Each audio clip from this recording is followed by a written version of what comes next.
Troy, and welcome to Trading with Livevol.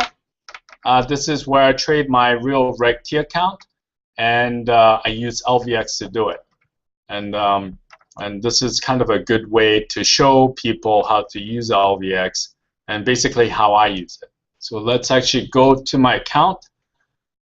So as you guys know, I took this shot in Apple, kind of came back, didn't work out, so I just got out today. Out of all of them except the original spread. So basically what's going to happen is if I make all my money on my spread, I'm going to break even, which isn't the best way to go about doing it, but it is what it is. So my account is down to 30. So I've lost, what, like 40% in my account, which isn't good. You know, so I'm not too happy about it. But weirdly, I'm not really that worried either. I just kind of think of it as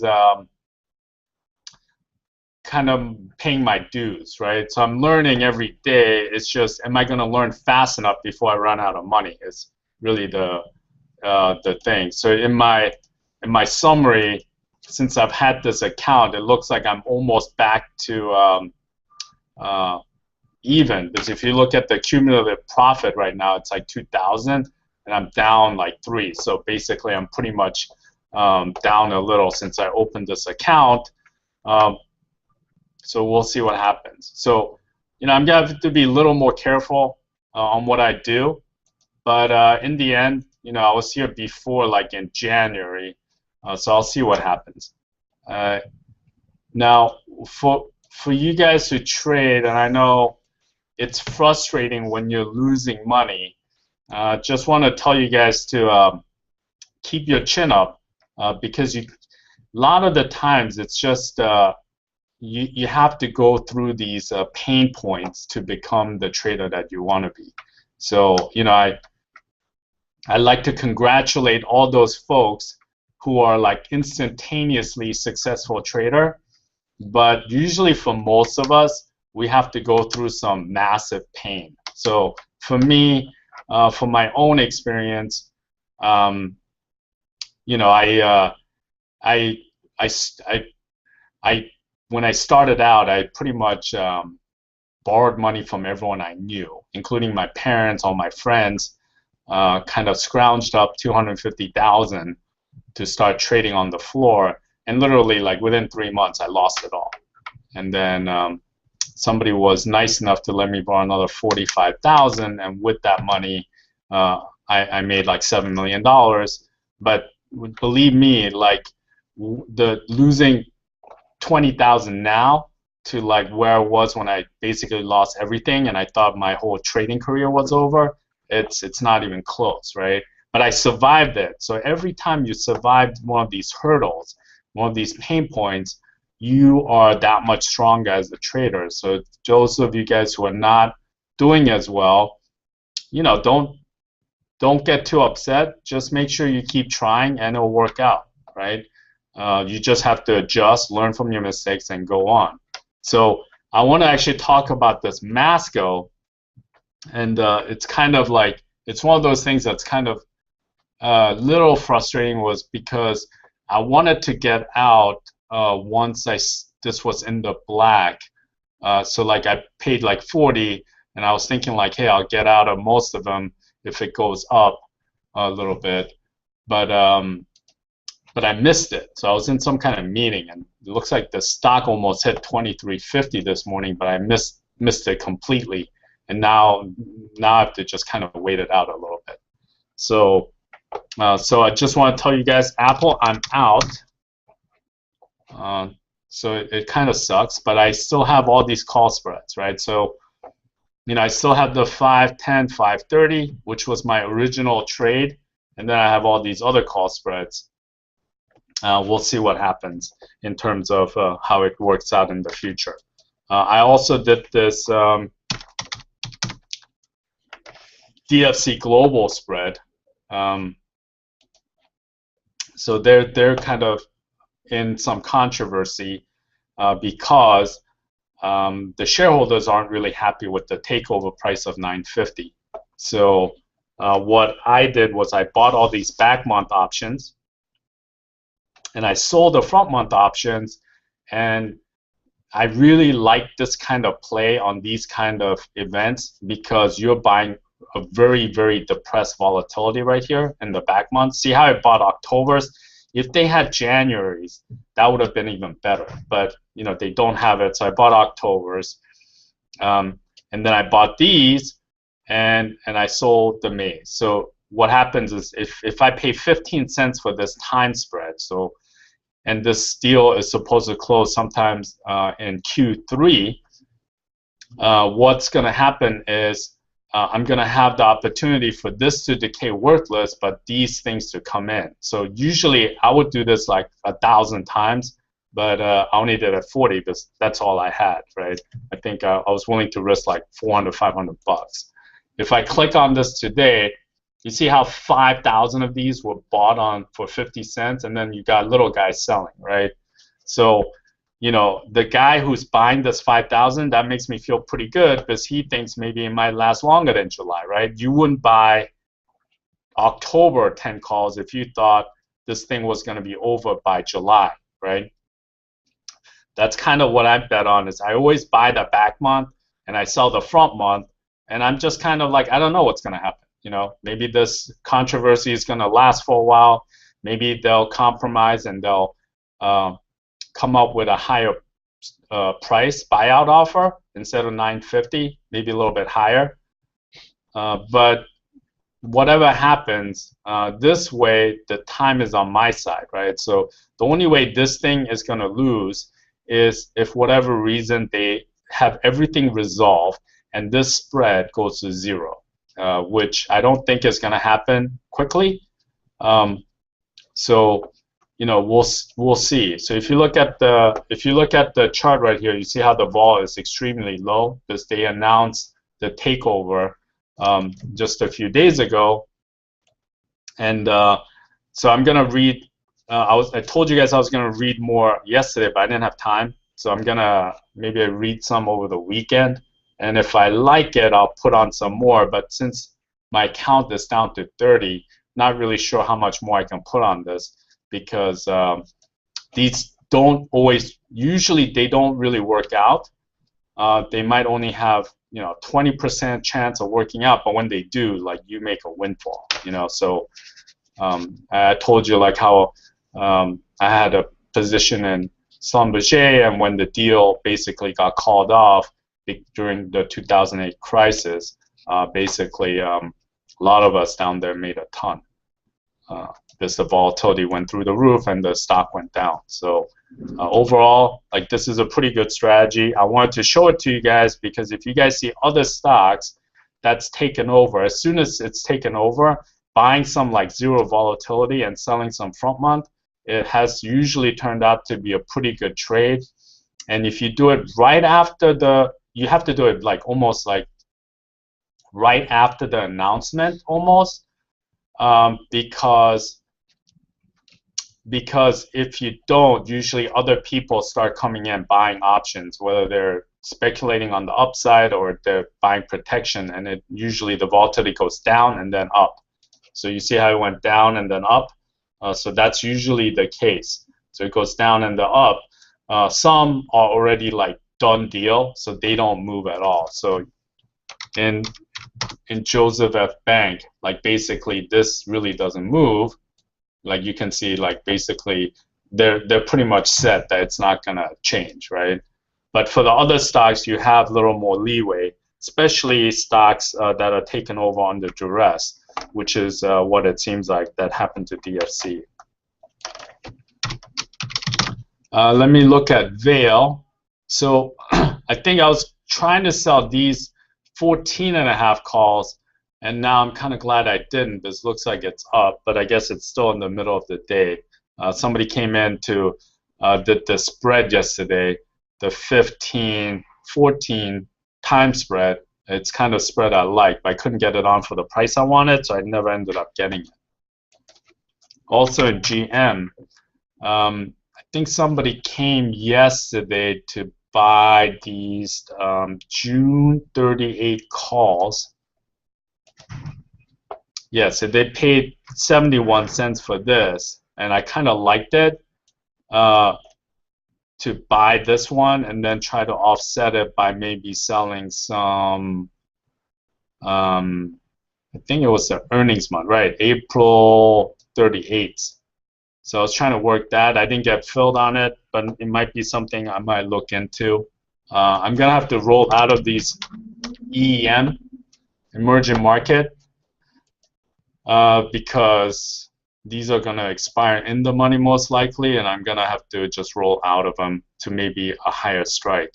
What was interesting in this one is somebody came and sold these June 35 puts, a lot of them. And the interesting part of this volume and this strike is pretty much that would be the strike I would be selling if I was trying to do some like really out of the money options. And they're pretty much almost 2 months away, like so 60 days away. So kind of like why I started this was looking at the Karen, the super trader interview. And it's weird that this person selling this put right here is it would be almost that strike, right? So the delta is like 7, right? So it's almost like the exact put that you would sell to actually make money using the strategy that Karen does. But it was just interesting. It's probably just a coincidence, but it just kind of perked my interest. So that's it. And the reason I'm talking so much about my current positions, or the ones that I was talking about yesterday, is I was looking at all the actions today, and there really wasn't anything good. So I was looking at it, hoping to find something, maybe a nugget, and really there was nothing. Maybe this IPG. So this thing just popped up. Looks like it's cancel and replace.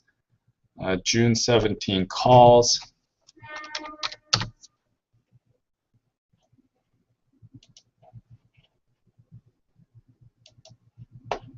So July 17 calls. Looks like that somebody bought a bunch of them for 105. Yeah, so we'll see. It doesn't really do anything for me except what do they do? Oh, so they do advertising. So it doesn't look like it has that big of a volatility if if these Julys are only trading $1. So we'll see what happens on this one. It doesn't really, maybe for some of you guys who trade this, it might be of interest, but it's not really doing anything that would affect anything that I do. So, maybe this one, Krispy Kreme, looks like June 42 calls.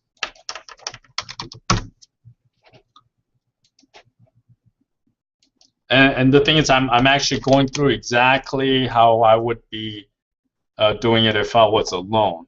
So looks like a ton of these are trading. Let's look at the stats. 50,000 calls traded so far versus 1,600 puts. 73.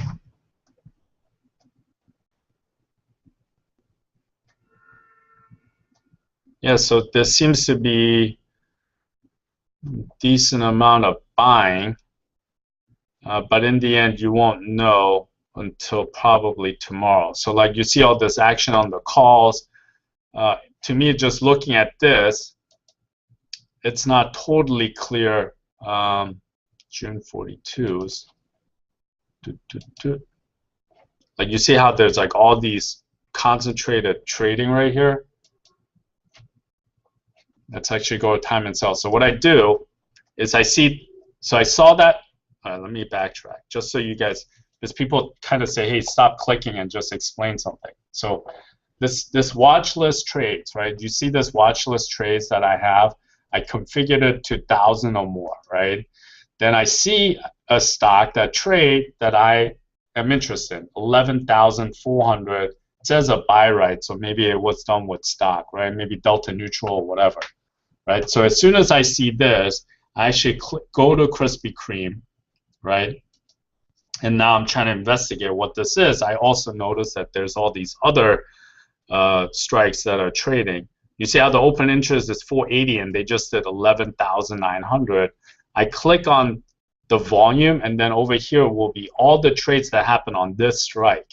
So I click on it again, and it'll take me to time and sales. So what time and sales does, they'll tell me every trade that happened on this strike for the day, and actually go back 2 years if you wanted to, right? So you can actually go back 2 years and look at all the trades that happened. But like what you can do is you can actually track it. So this was the first trade that happened, right? June 42 calls, looks like they bought it when the market was 104, 109.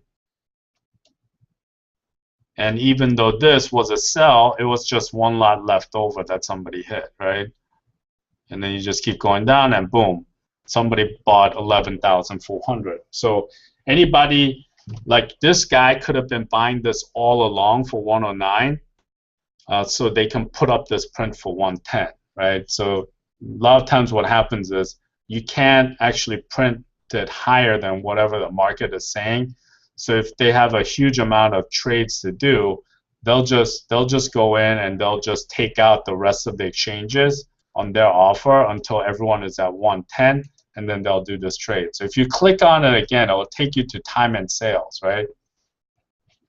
So you can see all the markets at the time of this trade, and you can see everyone was 110 at 111, right? So basically what happened was this traded, if you look at it on the previous trade,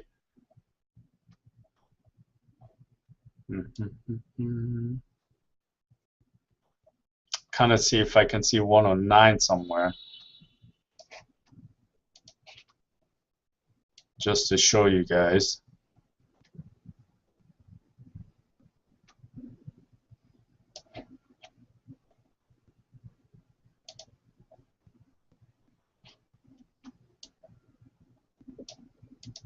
So these are all the quotes that happened. So you see how here it's 104 at 109. So the other, if you look at some of the other exchanges, they were at 110. And basically what you do is you just go around on every exchange until everyone becomes at 110, right? And as soon as they do, then you can execute it for 110. So that's this part. I don't know about this, right? So I click on it again, same thing. I try to figure out what happened, right? Because there's a lot of volume in that as well. See if there's some big prints. 41 calls, 56 cents.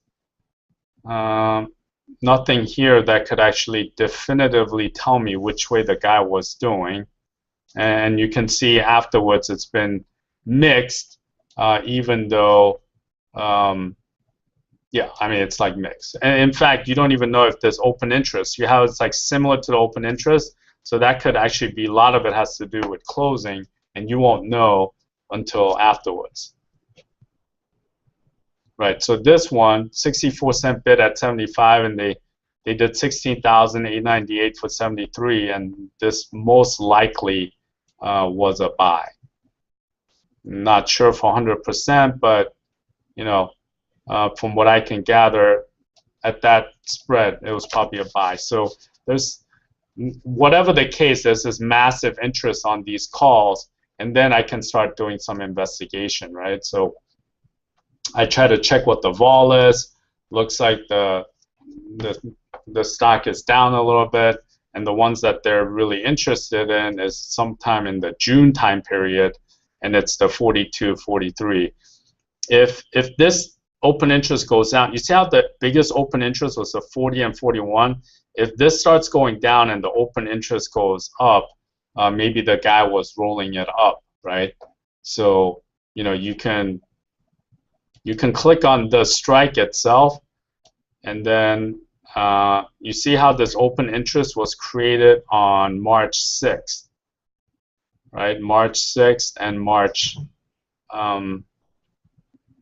7th, right? So you go here, it says March 6th, you see this open interest line dramatically go up, right? March 6th, so you can actually close this, go to chart, go to March 6th.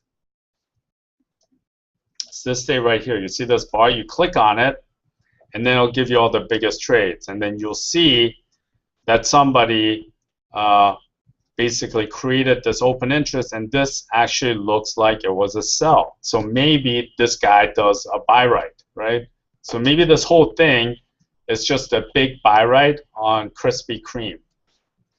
So that's kind of like how you do some work to see what this guy is doing. So you see how, like, and the reason I said it was a buy was because it kind of like happened on the bid and the stock, and then you look at the stats here, also saying this was a I think one of them did say it was a buy or something, right? Buy right here. So maybe what this guy does is he does some kind of he does a rolling buy maybe he's putting more on, but we'll see. Whatever the case, when you're doing a buy you're kind of saying like the stock is going to be around that range by June. So you see how it's like kind of like slowly trending up.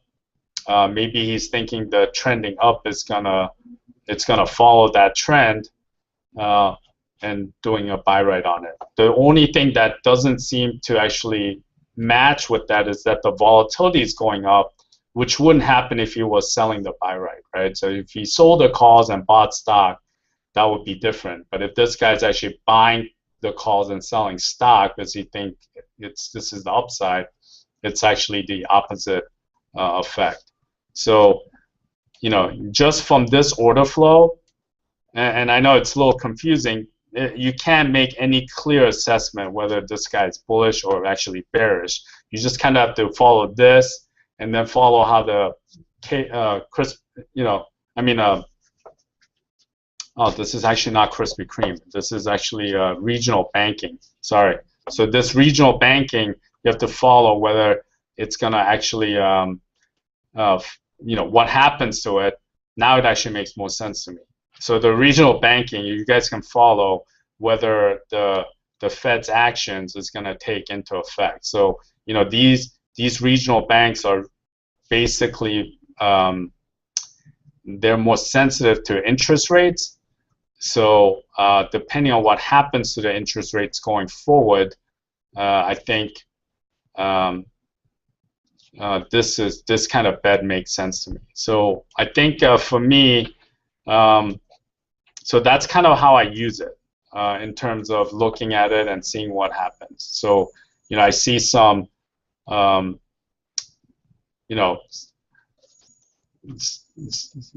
this, basically if I look at all these trades, like nothing much is happening. So most of them are indices, just not that much interesting trades where I can like go back and do some research. But this is what I do, is like I look at it, and if there's something good, I trade it. Some days there's nothing, so there's really nothing to do. And it's hard to kind of trade on the indices with 1,000 contracts or more. If it's 1,000 contracts in EEM or IWM or the Qs or SPY, it's really not that much, right? So that's about it. I think what I'm gonna do going forward is kind of wind down these positions. So I have this 2 large position in Apple and Zynga. All these other ones are relatively small, and then I'll kind of try to build it back up a little bit at a time and see how it goes. Starting next week, I'll actually do another report. So I'll do 2 reports, video blogs. One would be my trading, the other one would be earnings. And I was thinking of actually doing another one that has order flow activity, kind of give you guys a wrap up of what's happening on the order flow. So this would be kind of like an order flow activity. But I have to see if I have enough time to do all those things, just because I'm pretty busy during the day as well. And I think one of the things I might have to do, which might actually benefit you guys, is I'm going to have to kind of come up with a strategy where I don't have to look at it all day long. Is like I said with Masco, I missed my sell just because you know, I was busy, and that this probably happens to many of you guys out there. But I'm just going to keep it for now. I was going to sell some if I thought the market was weak. So, you know, one of the things is like usually maybe everyone was expecting this this unemployment, so people are buying into it, and as soon as like they announce, like there could be a big sell-off, you know, and kind of like it could happen. It happens a lot. So basically, once the news comes out is when people sell. But they buy leading up to the news. So like this is a classic case maybe. But you know, the whole market looked a little toppy. But in the end, I think the market is still pretty much poised to go up, even though, and the reason I say that is not because I'm some massive expert, but why I'm saying it is because of this trend. So you see this SPX weekly. You see this trend for the past, you know, literally past, like even if you take it from November of 2011, from 2011 on, basically if you were a bear and you were kind of betting on all these times where it technically looked like we were about to like crash, you pretty much got smoked, right? So, you know, am I now telling everyone this, you know, if the bears are coming in, is it now the time where it's going to sell off? I don't know. But if you're following the trend, they've been wrong every time, so I don't see why this is anything different, right? So I like to just stay with the trend for now. Now, just for you guys know, there will be a time when this breaks, and when we do, we'll probably have some massive correction. So, you know, will that happen this year? I'm not sure. There's probably a decent chance it can happen this year, especially if the economy does not bounce back as strongly as people are hoping after the weather changes. But you can see that this pattern has been very, very steady. So every time, if you actually get rid of, let me actually get rid of this. If you get rid of like this panel to my right and look at the chart at each moment, there were probably times when people thought, hey, this is the time it's going to go down, and every time they kind of got beat up. In fact, if you actually bought at every time the market thought we're going to sell off, you actually have done really well in the past couple of years. So if anything, if it's going to go down, it might actually be better to buy than to sell. But you know, like right now it's just consolidating, and what you're going to guess is, well, what's the next move up in the market? Is it actually really, you know, and I don't care about this like little high that they made. That doesn't mean anything. Are they really going to go into the next level of highs where people just accept the highs for what they are, or is this going to die off and move downwards? And my guess is, looking at the trend, that we're going to go up, but eventually that'll change. So, you know, all the bears out there, eventually they will be right, and when they do, usually they're touted as some, you know, amazing people. But you know, what's important is that the first time they actually said the market was overbought, or have they been saying that for the past year, right? So even if this retraces back 10%, if somebody was saying that it was too high at 1450, then really that guy really isn't that correct. So I usually like to stay with the trend, try to go with the flow and see how that goes. Sometimes I have my own opinions. Sometimes it works out, sometimes it doesn't. In the past couple of weeks it hasn't, but you know, it's like anything is like percentage. Eventually, like, I'll be right again. So hopefully your trading is going better than my trading. But in terms of like the software, this software is so beneficial to anybody who trades. It is bar none. the best software to get order flow information and volatility information. And to me, it is absolutely crucial to have those two information no matter what kind of strategy you're doing. Any strategy that you're doing, you have to have order flow information and volatility information. It will make your trading better.